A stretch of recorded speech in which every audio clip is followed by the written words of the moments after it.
2025-এর last বিয়েবাড়িতে কী খেয়েছি চলো চটপট তোমাদের সাথে শেয়ার করি। স্টার্টারে ছিল মিনি ফিশ ফিঙ্গার আর পনির পকোড়া। ফিশ ফিঙ্গারটা তো দারুণ ছিল। তারপরে নিলাম কাবাবে ছিল দুটো আইটেম, রেশমি কাবাব আর টিক্কা কাবাব।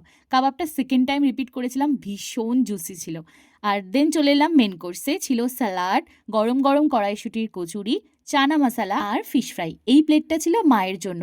আমার তো স্টার্টার খেয়ে এতটাই ফুল লাগছিল, আমি এগুলো সব কিছু স্কিপ করে সোজা চলে গেছি নিতে পিস পোলাও, কাতলা কালিয়া, মাটন কষা আর ফিশ ফ্রাই।